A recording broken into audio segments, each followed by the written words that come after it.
Okay, so today we are going to talk about product market fit. It's one of your favorite topics, isn't it? Yes, it is. Genuinely. The reason why is because I feel like we hear the same story, especially from like earlier stage companies that we work with of we have product market fit. And then I'm like, okay, well, how many customers do you have? And they're like, we've got like 3. And I'm like, yeah, not saying that they don't have product market fit, but I don't think that you can say that you have product market fit with just 3 customers yet. Like it's one of those gray areas. Like you might, but you also might not. Mm-hmm. And I feel like there actually are some quantitative ways to measure this. And that was what I wanted to unpack today. Yeah. But we have heard this a lot where we'll work with a company, they're relatively new, maybe like a year or 2 in. They have a handful of customers. And to me, you can probably find someone for any product out there in the world. You could find like 3 or 4 people to pay for, probably, even if it's a bad product. But to me, that doesn't mean that you have product market fit. Yeah. So you find that most people are, or a lot of people might be guessing when they have product market fit. That and the way that they're measuring product market fit, or the way that they are quantifying it, and I'm putting that in finger quotes because it's very loose. It's more on vibes than it is on like let's look at actual like metrics to really understand product market fit. Which there are a few. There are a handful. We're going to talk about some of like the first like OG ways, and then we're going to talk about what I think is more of an indicator. And it's a set of things. It's not just one thing. Cool. I'm excited. I just kind of want to set the stage for like, what is it? Product market fit is a term coined by someone that probably should have researched at this point, but it has been a term that has been used in the SaaS and software industry for years, possibly even decades. But when we think about product market fit, so what we're basically saying is the product that you have created or developed for this specific market has a very strong fit or alignment, meaning the people in this market want this product and are willing to pay for it and are willing to stick around long enough for there to be like a mutually beneficial relationship with that market. Now, with that said, product market fit, I think, also has been used to describe almost like the beginning stages of the evolution of the MVP, the minimum viable product, in that market. Mm. And so I think in some ways, the definition of it has kind of stretched a bit into you're on version 2 or 3 of your MVP or whatever it is. And that seems to do better than your first iteration of the product. So therefore you have product market fit. But what I actually think is more true probably is, yeah, like your product is getting closer to it, but you won't actually know if you have true product market fit, in my opinion, until you have a certain number of customers with a certain type of retention rate. Mm-hmm. So the way I'll never forget this, and I'm actually still a proponent of this for some companies, but I don't think it works for all companies. And I'll share more here in a second. But the way that we used to measure product market fit were 2 ways. And I think that this is still true. Like I think a lot of companies still do this. The first is more traditionally NPS, so Net Promoter Score. This is that infamous question of how likely are you to recommend a product to a friend? And it's like a scale of either 0 to 10 or 1 to 10, at 10 being the most likely. Anything above 8 is considered a promoter. I think it's like 6 to 8 or 6 to 7 is passive, if I'm not mistaken. And then anything 5 or less, I think is a detractor. I could be misremembering. And 10 is a raving fan. Yeah, 10. I think 9 and 10, if I'm not mistaken, are like those are promoters. It's either 7 and 8 or 6, 7 and 8 are passives. And then anything 5 or below, if I'm not mistaken, are detractors. I might be 1 or 2 off here, but that's like the general idea. And then what you do is to calculate your score, you send that survey out to all of your customers, and everyone who's a passive, you ignore their scores completely. You take promoters minus detractors, and that is what gives you the score. And hopefully you have a positive number. And yeah, I'm pretty sure you totally omit passives. I don't even think that you look at passives.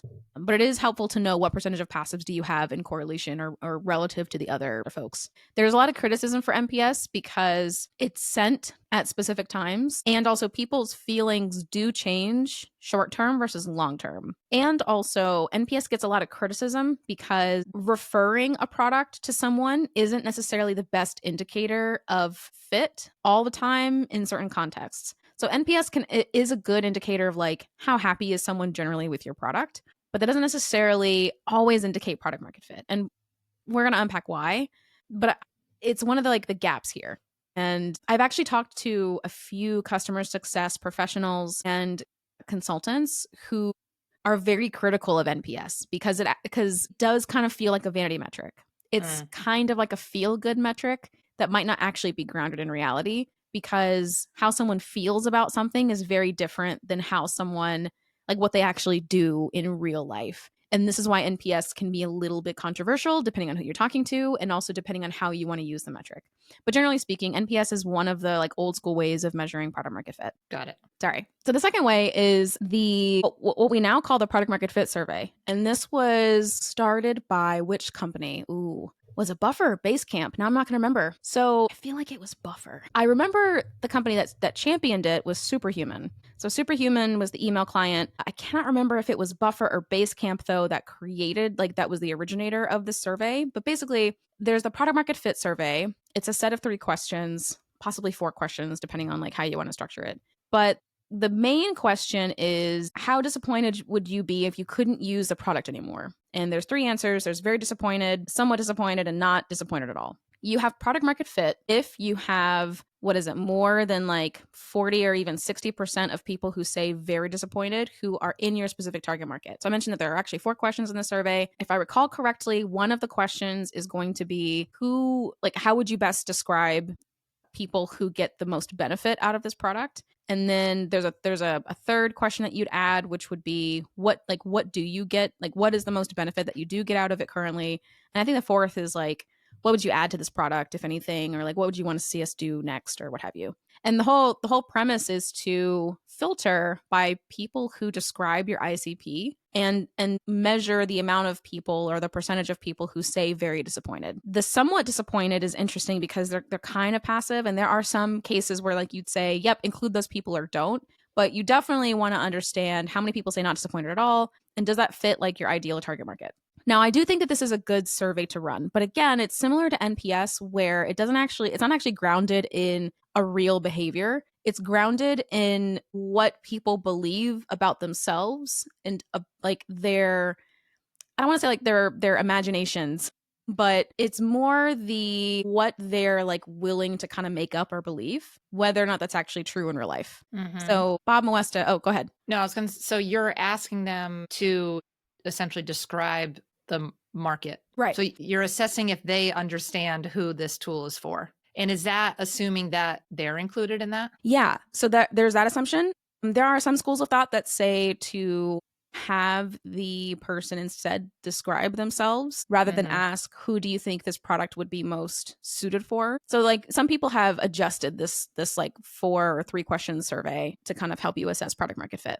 But yeah, like I think the original version was, who do you think that this product is best suited for? And then you'd ask them the question of, if you couldn't use it any longer, how would you feel? And again, like the goal is to filter by that first question of everyone who kind of describes your ICP. Now, again, I think this is kind of problematic sometimes because, and this is a survey that I've used a lot. Like I've used this, we've used this survey a ton. Yeah. We still will actually incorporate it into some surveys, but not to assess product market fit, really more to understand. It's really more about, I think, how someone perceives the product and how they feel about it more than their actual behavior of if they stick around or not. And I do think that, so there are some leading indicators, but again, those leading indicators like NPS, like the product market fit score or the survey, I think that they're leading indicators, but they're not necessarily grounded in reality all the time, because someone could be very disappointed, but actually that's only in that one time slice. You fast forward 6 months or 12 months later, and they might feel very differently. And I think that is actually where product market fit can kind of rear its ugly head, is long term, not necessarily always short term. Although, of course, there's initial product market fit in that short term period But I think true product market fit is not revealed until long term. Like that's because people's context, minds, and emotions do change. They just do. That's just how we are as human beings. So those are the 2 OG ways. There's a third OG way that I think is actually much more successful. And then we'll talk about the fourth that we use a lot. And yeah, we'll discuss some of the others that come up, I'm sure, because there are other ways, I think. But the one that I like the most is actually, I don't talk about this a whole lot, but this is an OG way. It's called GRR, which is gross. Oh gosh. Okay. So it's actually GLR technically, or GCR, but I guess you could say GRR technically as well. But we're looking at gross customer retention. Another way to think about this is gross logo retention. So if you have an account with many users in it, you'd look at the account and not all of the users. But what we're looking at is out of all of the customers you've ever had, because it's gross, not net. Out of all the customers you've ever had, what percentage of them do you still have today? And the number we want to aspire for is more than 60%. Now, this is an old school way of doing it. I actually think that this is far more like a better indicator, because it's not based on vibes, and it's not based on how someone feels about something or like what they're imagining to feel in that moment. It's looking at, out of all the customers you've ever had, paying customers, what percentage of them do you still have today over X time frame? Now, X time frame is an ever increasing number. For as long as you're in business, you will have a gross customer retention rate. And it will increase or decrease over time. Hopefully it's increasing over time. So if you're just starting, and if you think about everyone who's ever paid you money, how many of those do you still have today? Now, if you look at the first 6 months of your business or the first 12 months, the number might be well below 60%. It might actually be kind of sad looking. But then once you get to the first year or 2 years, you might see a much healthier number, hopefully over 60%. But the point of that is, in those first 6 months, you might not have product market fit. And that's kind of the point, is if it's less than that 60%, you might not be there yet. And that's okay. But I think it would be unfair to say that you have product market fit, but your gross customer retention is well below 60%. That's what I think is unfair. Because what that says to me is, if it's much less, then it's we probably targeted the wrong people. Maybe we had the right people, but the wrong product, or we didn't have enough features in the product. So I think it's fairer to say we're working towards product market fit rather than we have it. We're there. I don't think that you're ever really there, to be honest, but I think you have stronger product market fit when it's more than that 60% gross customer retention, which is different than the next KPI that we'll talk about here in a second. Yeah, but I like that one because then over time, the idea being, even if people are dropping off early on, but like you said, you're improving your activation rates and your churn rates over time, that is compounding. And then you may then lose, say, you're 5 years in business, and you may start losing those early, people from 3 years ago. But the idea being, you have picked up more and more business that is staying with you for multiple years. Exactly. Yeah. And it's not based purely on vibes, which is what I like about it. Like this is based off of, like, to me, product market fit says, again, you have customers who are willing to pay for the product and stay for a time that makes it mutually beneficial for you both. And traditionally speaking, that's going to be more than a year. So anything less than a year, and it is already super expensive to acquire customers. Most marketing cycles take 3 to 6 months. So anything less than a year is not going to necessarily be profitable for you unless you were just charging bukus of dollars, and like the cost for acquisition is pretty low. But ideally, you've got customers that are sticking around for longer than 12 months, and most of the customers that you have stick around, and not most of them are churning, because that creates a very unsustainable business model in general.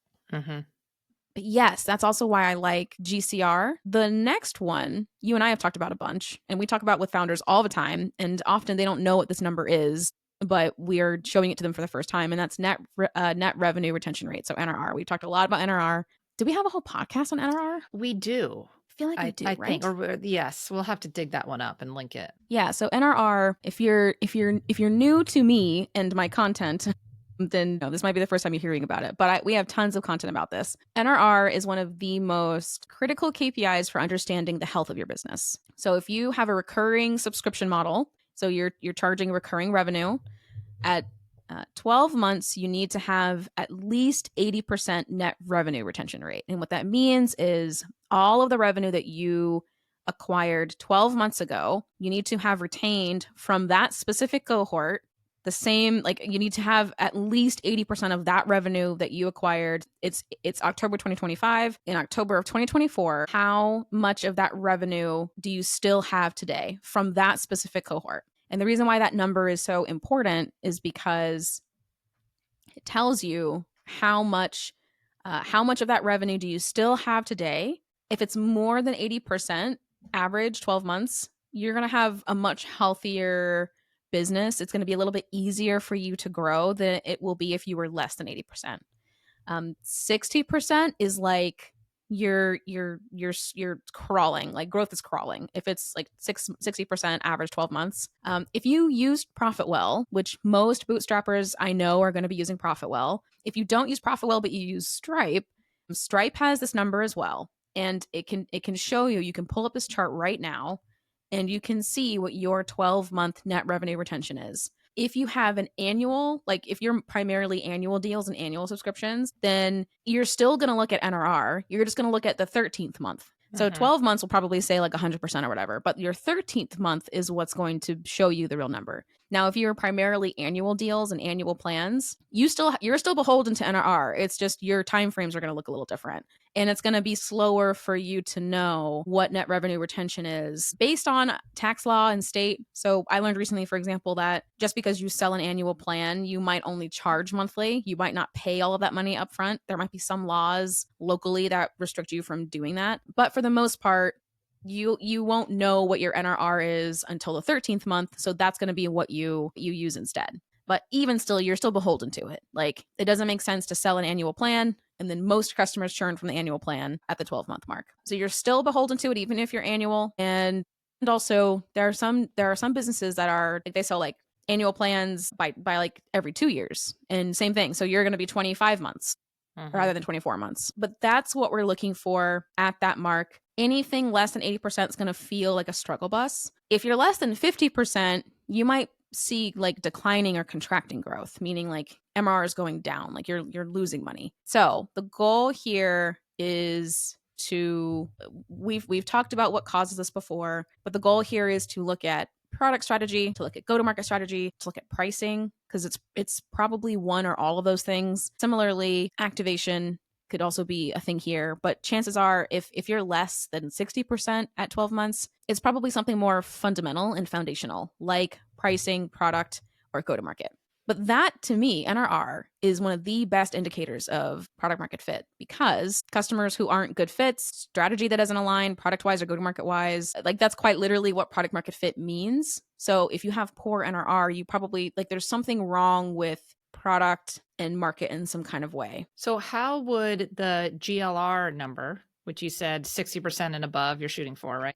And NRR, 80%, above 80%, when you're specifically looking at product market fit, like are those two numbers generally, if one's bad, the other one's also bad? It's very possible to have one that is healthier than the other, depending on the stage of the business. So net revenue retention, again, is looking at that's looking at a cohorted sample of revenue over some period of time. So you might have, for example, gross customer retention is looking at all customers you've ever had ever, right? And that number is slower to change than your net revenue retention. So net revenue retention, let's say you launch new pricing and it's like super aligned with your product, your market, the model, all the things. Your net revenue retention, because you can look at it, it's cohorted by nature. You can look at any time frame and any time slice. So let's say you only look at the last 3 months and you track net revenue retention month over month until it's a year in the future. That could actually be far better and way better performing than gross customer retention, because gross is looking at everything. It's the gross. Whereas net is looking at slices. Could the opposite be true where you have poor net revenue retention, but great? Yeah, the opposite can be true too. Maybe you push a new pricing update. Maybe you push a product feature that's different, or like a product update that kind of changes everything. Your gross customer retention might actually still be healthy, but maybe net is not looking so good. And it's because you made a recent change and now you're tracking that through the future. Right. a newer cohort of customers now is kind of falling off because it Exactly. doesn't fit right. That makes sense. So it makes sense why you really want both numbers. Yes. Yeah. In some of my CMO work and board work, gross customer retention came across my plate. And I was like, that's an interesting KPI that I've never heard of. And it makes sense. And it also makes sense too why the bar would be a little bit lower. Because if you think about it, like it might take a company 1 to 2 years to really land this and to get it right. But once they do get it right, they should hopefully see it increase. Like the rate of increase should hopefully happen a little faster because it's the law of averages, right? And ideally you kind of want to see like a graph slowly improving over time, right? Right, exactly.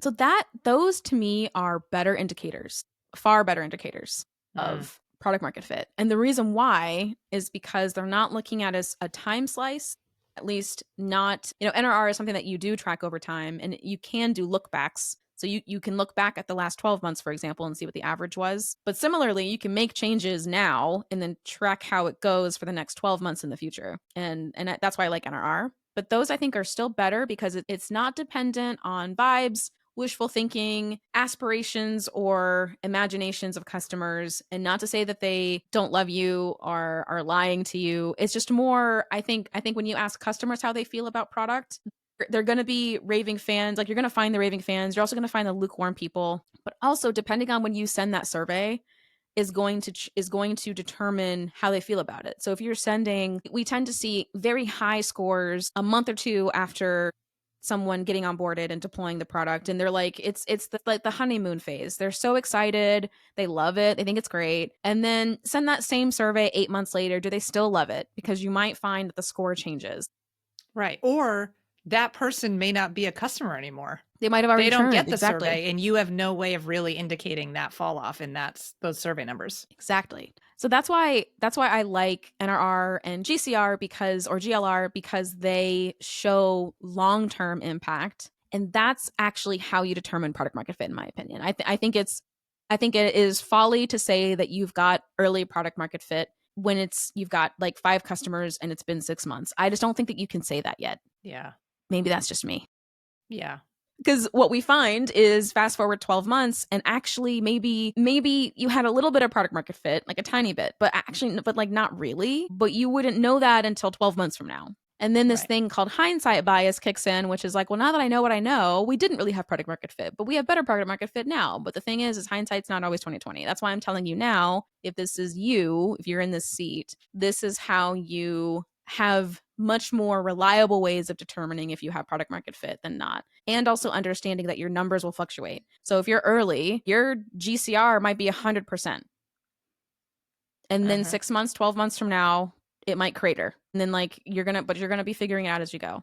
That's my like word of caution in general. There are a couple of other things that I look for, but they're a lot more, I don't want to say that they're nuanced. It's more like they are in isolation, not necessarily the best things to only look at, but they are like other hints. But I digress. That's kind of what I think about when I think about measuring product market fit. Yeah, I like that. So that brings us into other like softer indicators. I say softer because I don't think that this is enough. Like I think you should look at GCR and NRR and use that, like those as your litmus test. And like I want to be careful here too, because I'm not saying don't do NPS and I'm not saying don't do the product market fit survey. Still do those things. I think they are still helpful to understand. I wouldn't, like put all chips on those piles, but I do think that there are other things that you can look at. So churn is an obvious one. Monthly churn rate. Monthly churn rate is a simple, you can look at revenue churn rate. You can also look at customer churn rate, either one of those.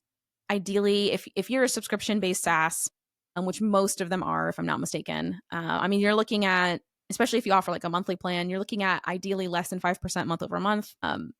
And I believe annual plans factor into this too, but I digress. That to me is a pretty good indicator of, okay, yeah, like if it's less than 5%, Ramley John, actually an activation expert, he actually says less than 3% is best. We also look for other typical metrics, like we're converting customers pretty well. So this speaks more to like sales and marketing and also a little bit of like the product experience. But if you're primarily sales led, we want to see a pretty good close rate. At least 30%, could be above. Now, this could be more about the sales process than it is about product market fit, But generally speaking, like if we know that we can reliably sell this, then there's something there. Like again, it's a softer touch point. It's not like a, let's put all of our chips in this basket. I think GCR and NRR are going to be way better litmus tests for you. But sales close rate tells us a lot about our ability to sell something. Now, again, this could be more indicative of our sales process. There are just some sales teams who can just close at really high rates, like 60%, 80%. But it's because it could just be because like they're incredible salespeople, which we've seen that before, where sometimes like the sales team is a little too good. And then people churn later because they're like, oh, that wasn't what I thought it was. Or maybe I was sold something that I, wasn't actually accurate. That can happen. We've seen that before. But so monthly churn rate, monthly customer churn rate, and then close rates. Similarly, if you're more product led, we might look at trial conversion rates into paid or freemium conversion rates into paid.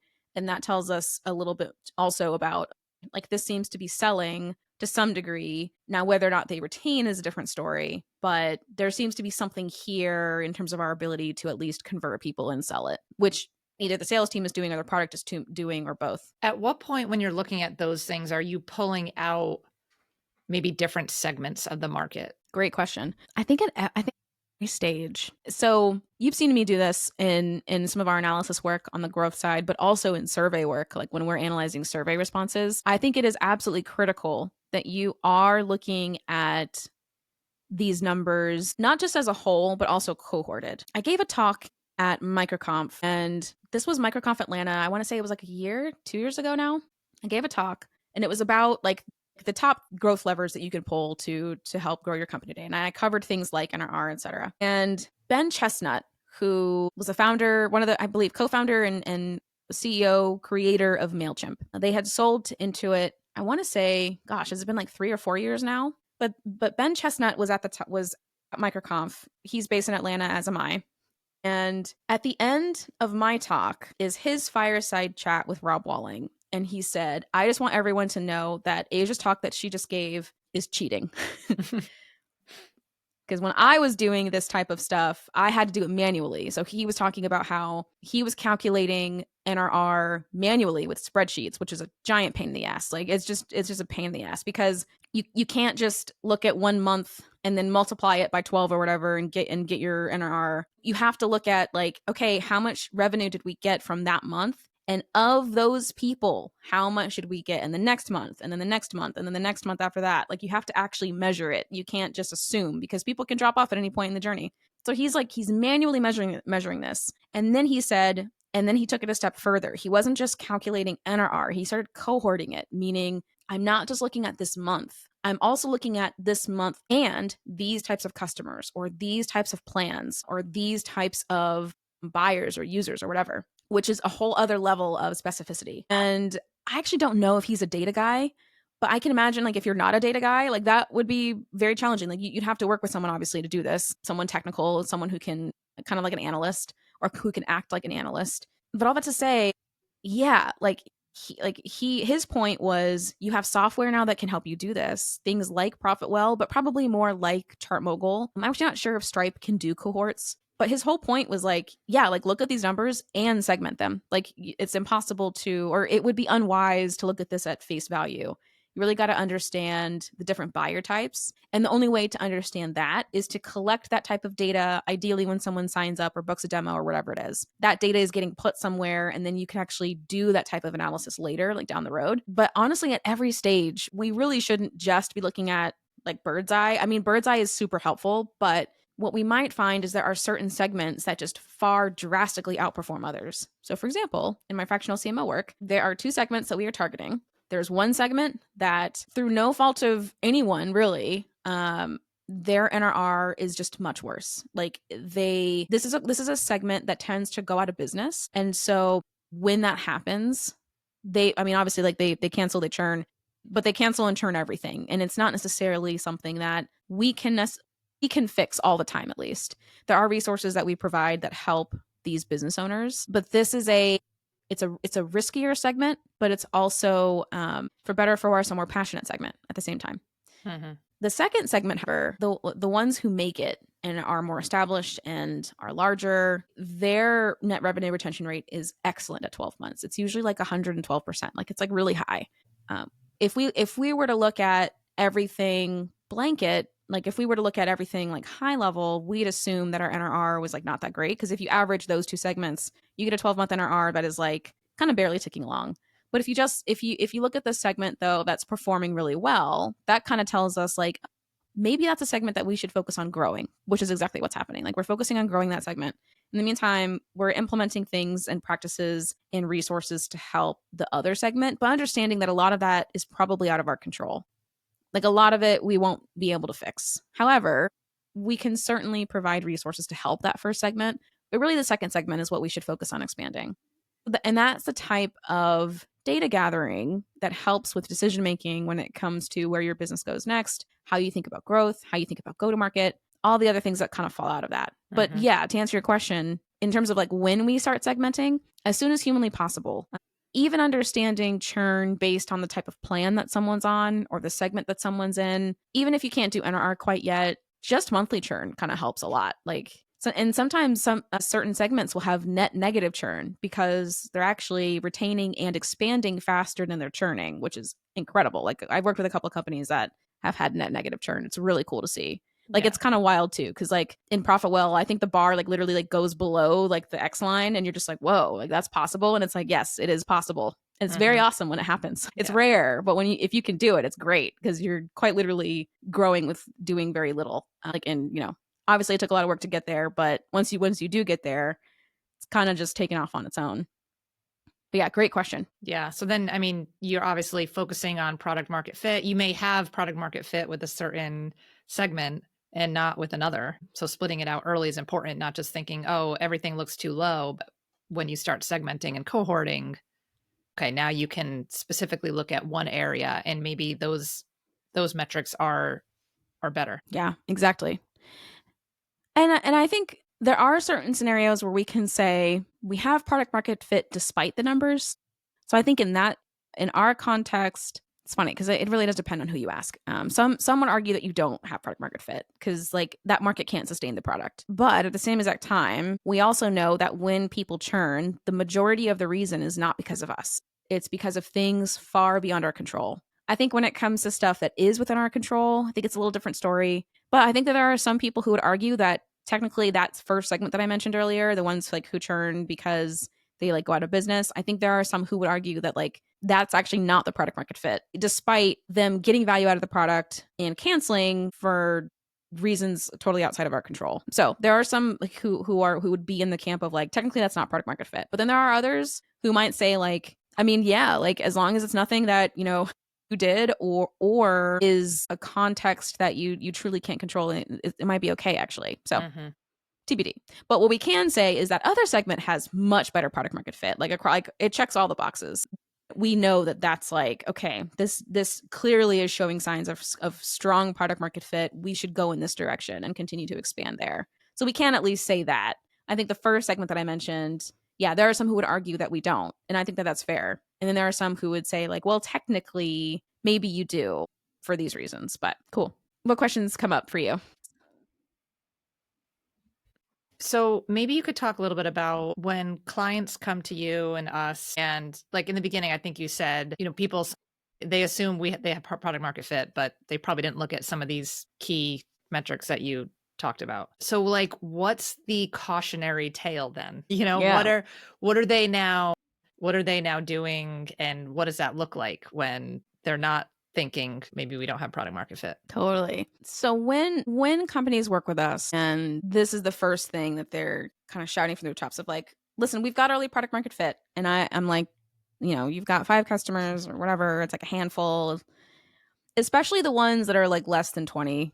I would say I do think it depends on the ACVs here and the LTVs here. If you've got 20 enterprise clients, I think that that's a little better than you've got 20 like SMBs or VSBs, like very small business customers. I do think that's a little different, or even consumers. But what I temper is, okay, it sounds like you have feelings of early product market fit, and I'm not here to debate, like if you do or not. But what I will say is there are signs that tell us like, if you quantitatively have product market fit, But similarly, what we might discover in our work together is that there needs to be more work that is done. And so I like to set expectations for, okay, let's define product market fit, because this is how I see it. And this is what I've seen in my work and just the businesses that I've helped and worked with. If we find that like the numbers are less than this, my assumption is that we probably don't yet, but we have maybe early signs, and those early signs can be leveraged to really test a few hypotheses. And that, I think, is better to set expectations for, like, for any like execution work that potentially happens after, whether we work with them to hire or build a team, or whether we work with them to find an agency. What I like to do is set expectation for, I know that you feel like this is happening, but our work is going to reveal is how true is that? And also how much work again needs to be done to build more confidently towards true product market fit. Excuse me. I think the danger here is, you know, when people come to us and they're like, we've got product market fit, we're ready to go, is the danger is that they're thinking we're going to stand up campaigns, we're going to do sales, we're going to like do stuff, and it's going to convert and it's going to retain and it's going to be totally profitable. What I find is that that's not necessarily the case. If you don't actually have as strong of a product market fit as you think you do, this stuff isn't going to fly off the shelves like you might feel like it will. And what I find is like companies that have like true product market fit alignment, it just flies off the shelves. That, I will say though, to be fair, is more like traction. But even still, I think early product market fit is like, I talked about some of like the softer touch points. You also hear it in conversations with customers. You hear it in like, oh my God, where have you been all my life? Or like, if this was a no-brainer for me, like I was sold immediately. Like you hear that type of stuff in sales conversations. There are some industries where customers just aren't like that. Like you're never going to hear that in a million years, even if like your product is bonkers amazing and like it like blows people's minds actually. But maybe that market is like stiff upper lip or whatever. Like there are certainly markets that like you'll never get that response, but you still will hear it in some cases. In most cases, I find like you'll hear that. All that to say, the cautionary tale, I think, is just making sure that really the company is aware that you might feel like this is true. Our work might reveal that you have more work to do, and you just have to be open to that. Mm-hmm.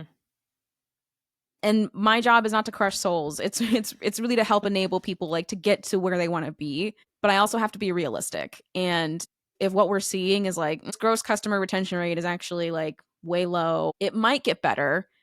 If net revenue retention is also low, then that makes me think, okay, like we're not there yet, but here's what we got to do to get there. And here's what it's going to feel and sound like, and kind of giving them like more truer, what's the word? Like North Star ways to measure versus like vibes, which don't actually align with like what like the reality is. Right. But I think most founders and most founding teams are very optimistic, and I think that that's great. We don't want to get rid of founder mojo, like we don't want to get rid of team optimism. All that's awesome, but what we do want to say is, hey, this might take a little bit longer, or this might require more energy and effort than maybe what you're imagining. And it might not be as simple as turning on ads or launching a campaign or launching, period. We see that too, where companies want to go stir, like, we've got early product market fit, we're ready to launch. Help us with launch. And then we're like, okay, but just to prepare you, our work might reveal that you might not be ready for a big launch, but a soft launch. Right. And we've talked about this in other episodes of being too early in certain channels, and companies that want to prioritize execution and go and hire an agency, whereas sometimes that's not money well spent off the bat. Exactly. Yeah. Exactly. All of those are in service of, is your product market fit as strong as you think it is? Are you actually ready? And then, I mean, there's certainly argument for just trying it. Like there are some companies who are just lucky. Like they're at the right time, right place. They've got things kind of aligned in a way that is not hard to replicate, but sometimes luck does strike. Like you can just do the thing. Right. And of course, in early stages of companies, there's a lot of just throw shit at the fan, see what happens. I mean, it's a mess. Yeah. In the best way, you know? Yeah. So of course there's that. Totally. But I would say most companies are not that. Like most of the companies that we work with are like not that. It's, you know, it's a little bit more of a struggle. There's a little bit more uncertainty. There's sometimes more risk, and they're really trying to figure out how do they land the plane without it falling apart in midair. So there's a lot of that, of course. Most of it, I think, is that I think of the book Competing Against Luck all the time. less from a jobs perspective and more just from like the title. Like it's such a great title. And I think about it of like, you want to compete against luck if you can. You don't want to rely on luck. Like that's not what relying on luck is the worst plan. There's a phrase that one of my old like VP of ops used to say, VP of delivery, in one of like my consulting gigs, like way back in the day. And he used to say, the harder I work, the luckier I get. I think about that all the time, actually. It lives rent free in my brain. That's exactly how we should be thinking about the early days. Right. And like, if you actually have product market fit or not. So if you're listening to this and you're like, yep, we want to work with DemandMaven, we have early product market fit. I just want to be prepared. If you jump on that discovery call and you're like, we've got early product market fit, I'm going to ask you, what's your net revenue retention rate? How many customers do you have? What's your gross customer retention rate? And if you look at me with blank stares, I'm going to be like, you don't know, actually. You don't know if you have, early product market fit. You've got intuition. It would be more accurate to say, I have an intuition, or I feel like we have early product market fit. It's far less accurate to say we have it, unless you've got some numbers to back it up and prove it. Yeah. So that's just me being a stickler though. And also at the same time, set expectation, because again, I think a lot of companies come in and they're very optimistic, very glossy eyed. They've got the rose-colored glasses on. And they're like, yep, we've got it. And they've got their 5 customers, but they've never truly like fully gone to market. And that's where you really know. You also, this is the other thing too. We didn't talk about this, but I also never want to hear we've got product market fit if you've never charged. We've seen that and heard that before too. Right. Which is like, don't say that. Don't say that. Don't be that person. You literally don't know. I would also argue, this is going to make some people mad. I'm also going to argue that even if you have design partners, you don't know actually if you have product market fit. So a design partner is when you usually like you do this with like a very large company because you're trying to sell to enterprise, but like design, you might find like a handful of design partners, people who are willing to work with you on your product strategy and like product development. You might not charge them, but you'll build like exactly what they need in hopes that you walk away with a product that you can go and sell to someone else. Design partners are such a cool idea. Like it's a really cool idea. But until you are paying a stranger who's not getting something for free from you, you can't tell me you have product market fit. I'm sorry. Like you so go sell it to strangers and see if they'll buy it. And if you're like, well, the only person who's going to buy it is Microsoft, then you only have product market fit for Microsoft. Or you only have product market fit for Google, and that's it. No one else is going to buy this. I don't know. So I don't think it's fair to say, oh, we've got product market fit. We've got 2 to 3 design partners, but you've never sold it to a stranger. So that's my other that's like, it drives me nuts when I hear that. And I do hear that. There are people who are like, oh yeah, we've got it. We've, but they've never received a single paid invoice from anyone that wasn't a design partner. And that drives me crazy. Or 100 people just downloaded my free tool. Right.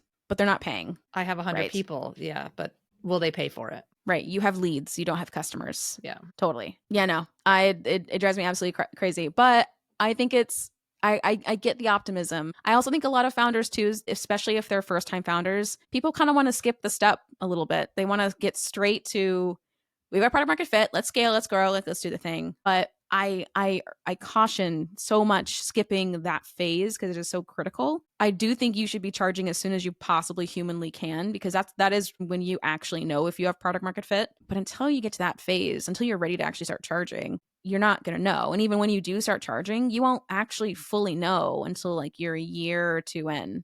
That doesn't mean that you don't market. That doesn't mean that you don't prepare. It just means when you hop on the call with DemandMaven, you're not like, we've got product market fit, and you don't actually know. That's all that means. I just wouldn't go shouting that from the rooftops quite yet. The better way to know is everything that we've already talked about. But then I do think that there is like a general intuition of this does seem to be flying off the shelves. However, intuition is often proven wrong with data. So we also still want to use our quantitative ways, which we've already talked about. But yeah, I don't want that to mean like, okay, like that means that you do nothing. You still do stuff. You still make progress.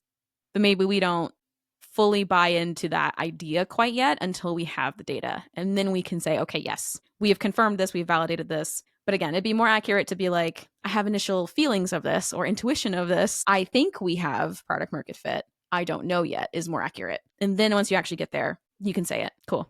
Did we miss anything? No, I feel like we got everything. I feel like we did it. Okay, cool. Yay. I totally forgot to do my intro for YouTube. Sorry, YouTube. Oh, right. But that's okay. Look at the previous episode. Yeah, there you go. Yeah. Please like and subscribe. Okay, cool. Well, great to see you. Thanks again. Yeah, thanks, Asia. All right. Bye. Bye.